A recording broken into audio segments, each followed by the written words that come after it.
Minnst 1700 fórust í jarðskjálfta sem reið yfir Mjanmar á föstudag. Björgunarmönnum tókst í dag að finna fólk á lífi í rústunum. Enn er leitað í kappi við tímann.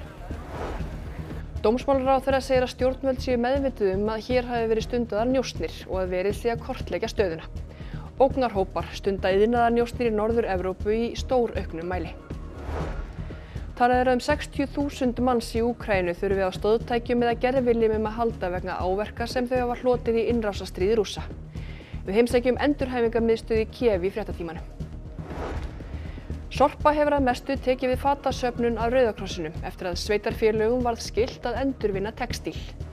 Kostnaður við flokkun og endurvinnslu hleypur á hundruðum milljóna á ári. Mörg hundruð ferðamenn fara daglega í íshellaferðir á Breiðamerkurjökul. Landvörður segir að aðbúnaður í ferðaþjónustu hafi tekið stakkaskiptum eftir banaslys í fyrra.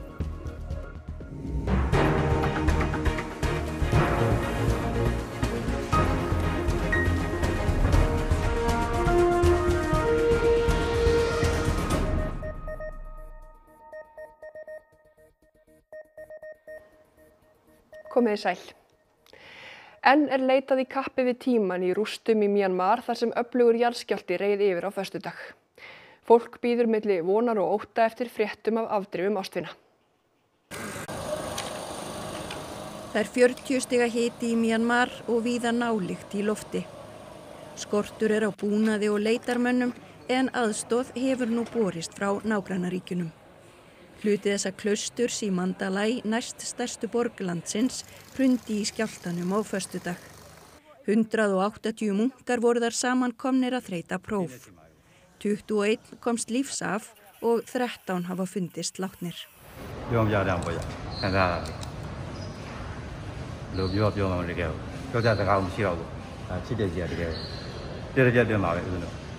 Fjölskyldur munkana bíða fregna af leitinni.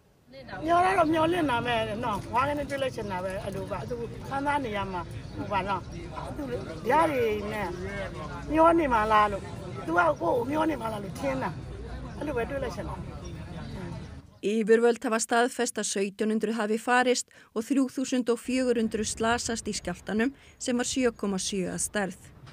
300 er enn saknað. Vonir að finna fólk á lífi dvína eftir því sem tíminn líður. Í nótt fannst þó manneskja á lífi í rústum spítala í höfuðborginni. Hún hafði verið föst í 40 klukkustundir. Neyðin er mikil í Mjanmar. Margir hafast við á götum úti, hafa ýmist mist heimili sín eða óttast að þau hrynji í eftir skjálftum. Í morgun mæltist skjálfti 5,1 að stærð. Dómsmálaráðherra segir stjórnvöld líta alvarlegum augum að erlend ríki hafi stundað hér njósnir og að brugðist verði við í fullu samræmi við þarfir. Vel fjármagnaðir hópar frá Rússlandi, Kína, Íran og Norður-Kóreu stunda iðnaðarnjósnir í Norður-Evrópu í stórauknum mæli. Netöryggisógnin fer vaxandi og ítrekað berast fréttir af netárásum, bæði hér á Íslandi og erlendis, á fólk, fyrirtæki og stofnanir. Gagnagíslatöku árásir hafa tvöfaldast 4 ár í röð. Sem við sjáum, og bara í takt við kollega okkar í Skandinavíu og Norður-Evrópu, er að virkni svona hópa, árásarhópa, sem er að vinna beint eða óbeint fyrir erlend ríki eða fyrir málstað erlendra ríkja, er búin að stóraukast. Hann segir hópana oft vel fjármagnaða og með aðgengi að öflugu tækniumhverfi til þess að stunda árásir og glæpi.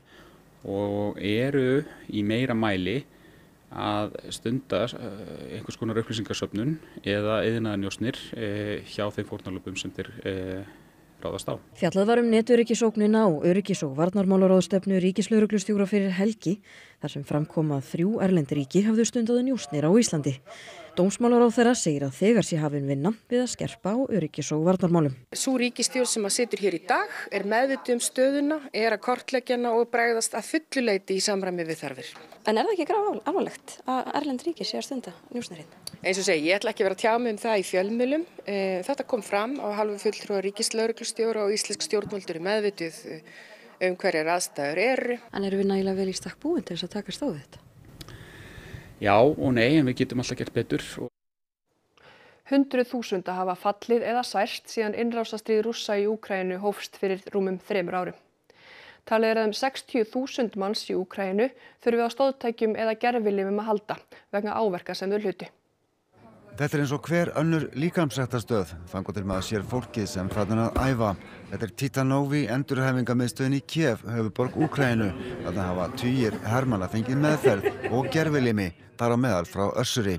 En það ekki fyrsta skrefið á veginum til endurhæfingar. Because when patients get here, first thing that we do, we care about their mental health. They work with psychologists to understand how good they are here. Because you can't get new legs and you can't get good arms, new arms, but it's not enough if your head is not working well. So that's why we care about mental health first and then we care about persistent physical health.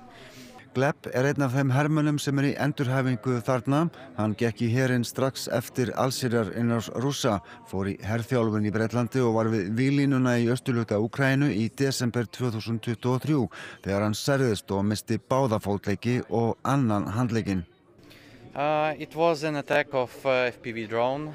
They spotted us. It was night. They spotted us and they started to launch an attack of kamikaze drones. Yeah. Ну, отримав, сразу мені відірвало ліву ногу і ліву руку, а праву руку мені відрізали в lікарні, це був турникетний синдром. Anton rúmlega fertugur, fyrrverandi stjórnandi í flutningafyrirtæki í Úkraínu, en gekk í herinn daginn sem allsherjarinnrás Rússa hófst 24. febrúar fyrir 3 árum. Треба захищати свою родину, треба захищати свою країну. Не можна їхати в другі країни, а треба становитися на захист своєї держави. Every time I have some thoughts that I didn't do a lot, and that I have to do more, like for my country. After I will have osseointegration. After I will be rehabilitated, I'm going to go back to the military. Життя продовжується, і ви заслуговуєте на те, щоб жити далі і насолоджуватися життям.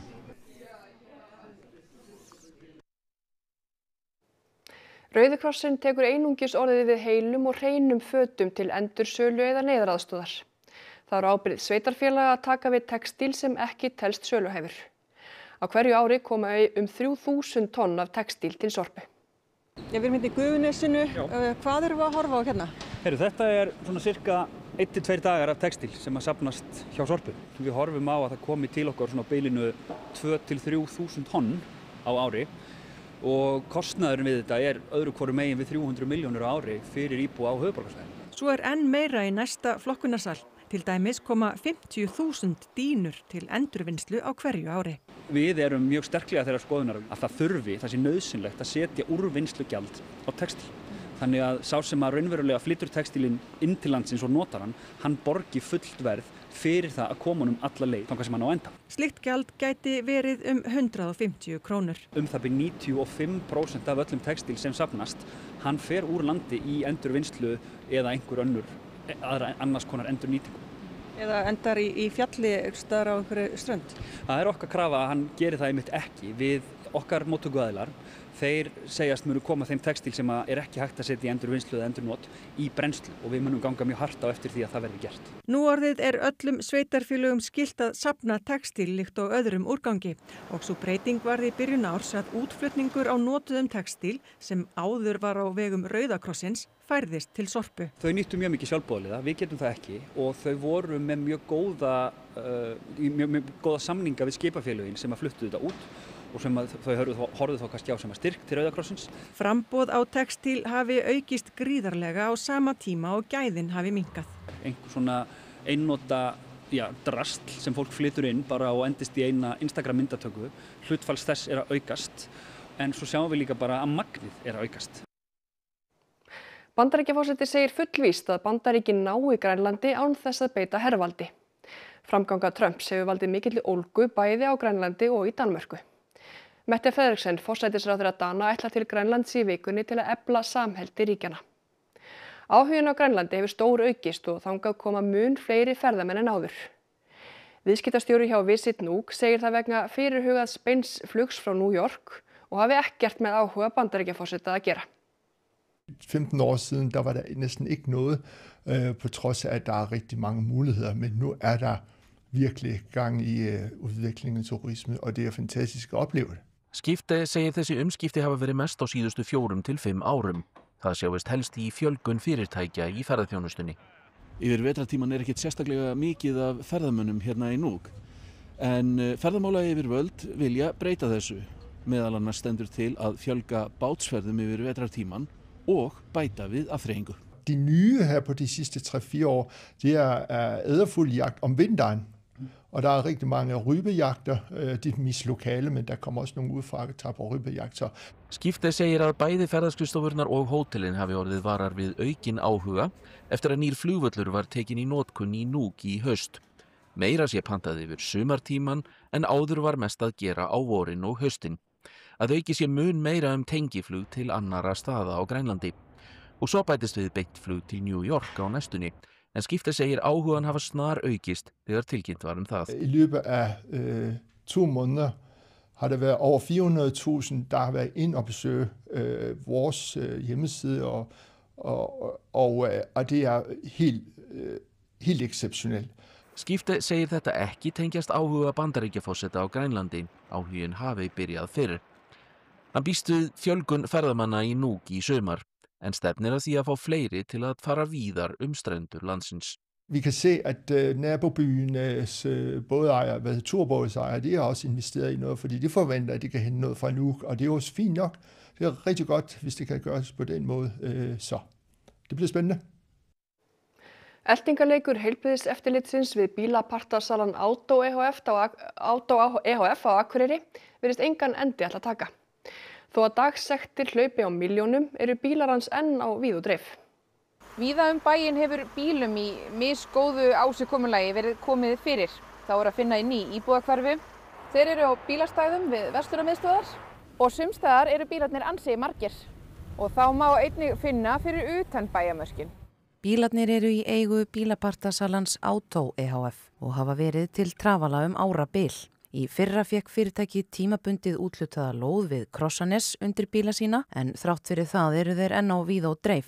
Yfirleitt er þannig við límum bílinn, gefum þennan viku frest og hann hverfur á síðasta degi og dúkkar upp kannski eftir 3, 4, 5 vikur. Einhvers staðar annars staðar í bænum. Dagsektum hefur einnig verið beitt í málinu í lengri tíma og tugir þúsunda fyrir löngu orðnir að milljónum. Þetta eru býsna upphæð. Þetta eru minnir þessu 20.000 á dag í varðandi Hamragerðið, 50.000 á dag varðandi lóðin á Sölvaströnd. Sektirnar virðast hafa takmörkuð áhrif því nær daglega kemur inn ný tilkynning bíl sem lagt er í óþökk lóðareiganda. En Leifur segir enga uppgjöf í boði. Nei, það má ekki. Við verðum að halda þess áfram. Þó þetta sé, og mann finnst manni stundum vera að berjast vindmyllur, þá er þetta verkefni sem verður að vinna. Kennarar hafa áhyggjur af afdrifum nemenda sinna ef ákvörðun Bandaríkjaforseta lokun menntamálaráðuneytisins nær fram að ganga. Þeir þrýsta á þingmenn að verða ekki við ósk forsetans. Donald Trump tók skýrt fram hvað eina verkefni Lindu McMahon sem menntamálaráðherra ætti að vera. Department of Education, we're going to eliminate it. 9 af hverjum 10 bandarískum nemendum eru í almenningsskólum sem heyra undir ráðuneytið. Rebecca Pringle, kennari til margra ára og formaður samtaka kennara í almenningsskólum í Bandaríkjunum, segir kennara þekkja stöðu nemenda vel og ákvörðun forsetans eigi eftir að bitna langmest á þeim efnaminni í landinu. So teachers all over the country right now are reeling from what they're going to have to do or that they feel they need to do so that their students' needs are met. It is not okay that that the president is working to dismantle the Department of Education. And by the way, he doesn't have the authority to do it. Þingmenn á Bandaríkjaþingi geta einir tekið ákvörðun framtíð ráðuneyta Bandaríkjastjórnar. Þingkosningar verða á næsta ári þar sem öll sæti í fulltrúadeildinni og ríflega þriðjungur öldungadeildar sæta eru undir. Pringle segir kennara hafa lagt mikið á sig við að hvetja þingmenn til að tryggja fjármögnun almenningsskóla í öllum ríkjum Bandaríkjanna. They are doing actions everywhere in every single state in the country, standing up for their schools, saying, no, you will not have vouchers and take away public dollars from our schools. You will not do that. No, you will not change our curriculum so we can't teach kids about themselves and each other. No, you will not take funding out of our schools to give to billionaires who already have more when our kids need more. Geimferjunni Spectrum var skotið á loft frá Norður-Noregi í morgun en hún hrapaði eftir 30 sekúndur. Þetta fyrsta geimskot af þessu tagi frá Evrópu utan Rússlands.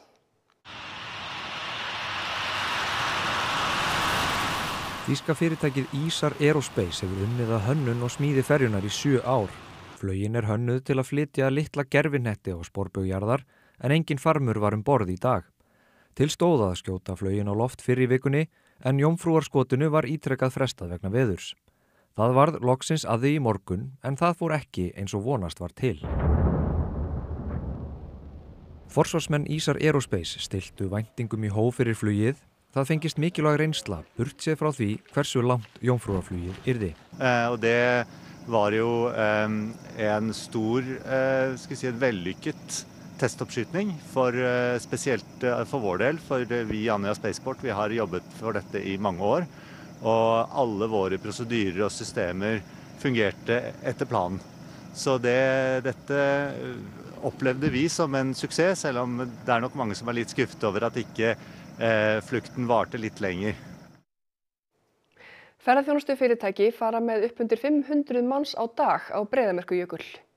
Miklar breytingar hafa orðið í öryggismálum og eftirliti eftir banaslys á jöklinum í fyrra.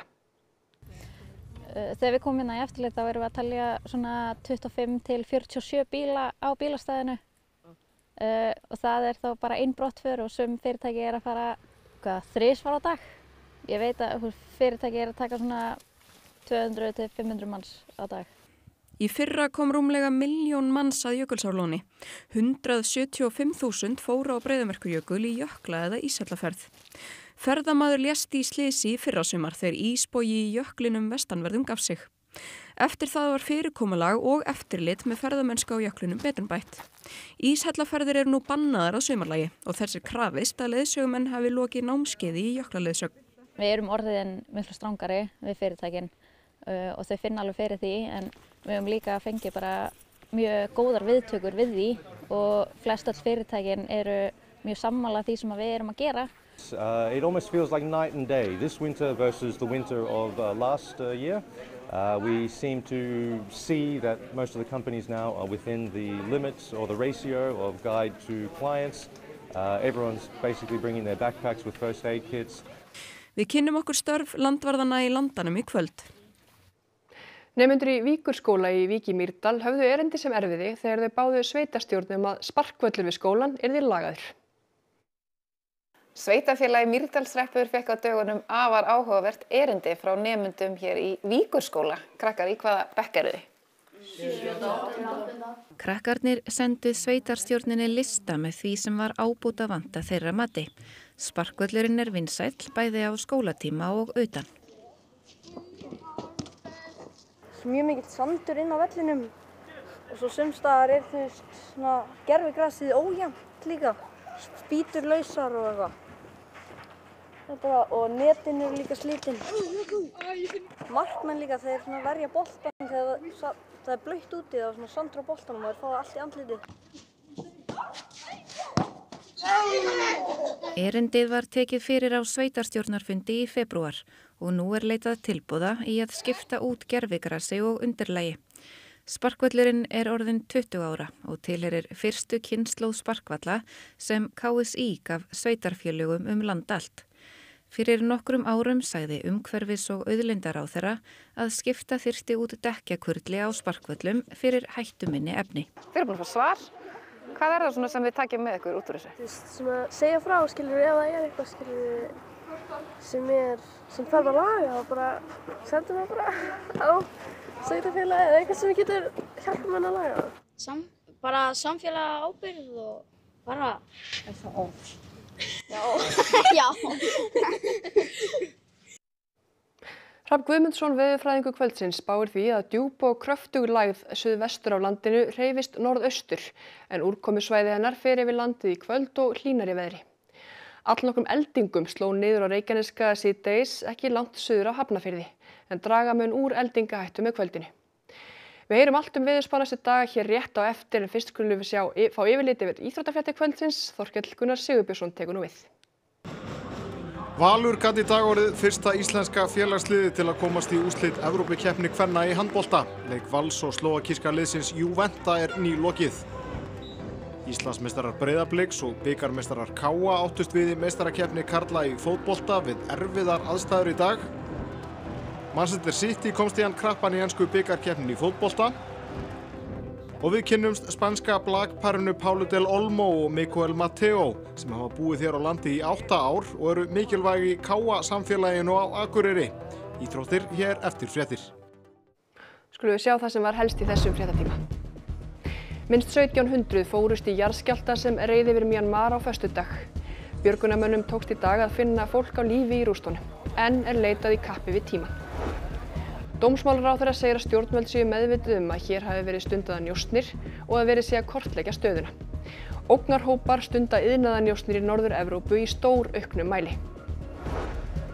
Talið er að 60.000 manns í Úkraínu þurfi á stoðtækjum eða gerviljum að halda vegna áverka sem þau hafa hlotið í innrásarstríði Rússa. Við heimsækjum endurhæfingarmiðstöð í Kiev í fréttatímanum.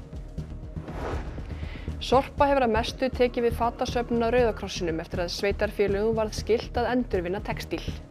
Kostnaður við flokkun og endurvinnslu hleypur á hundruð milljóna á ári.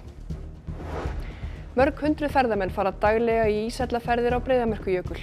Landvörður segir að aðbúnaður í ferðaþjónustu hafi tekið stakkaskiptum eftir banaslys í fyrra.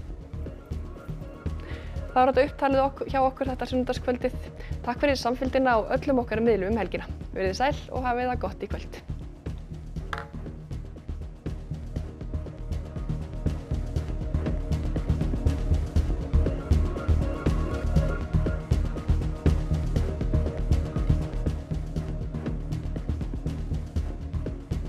Á RÚV í kvöld. Og eftir 2 tíma sagði ég, það er komin hádegis-pása og þau trúðu því ekki að það var liðnir 2 tímar af því þeim fannst það svo skemmtilegt. Landinn, þáttur mannlífið í landinu. Landinn leitar upp í skemmtilegt fólk í bæjum og sveitum og skoðar áhugaverða staði, landsorna á milli. Hringfarinn í Japan, seinni hluti. Íslenskir heimildaþættur ferðalag hringfarans Kristjáns Gíslasonar og Ásdísar Rósu eiginkonu hans. Síðla árs 2023 ferðuðustu á mótorhjóli Japan. Ferðalagi reyndi á hjónin á ýmsa vegu og framandi venjur, menning og tungumál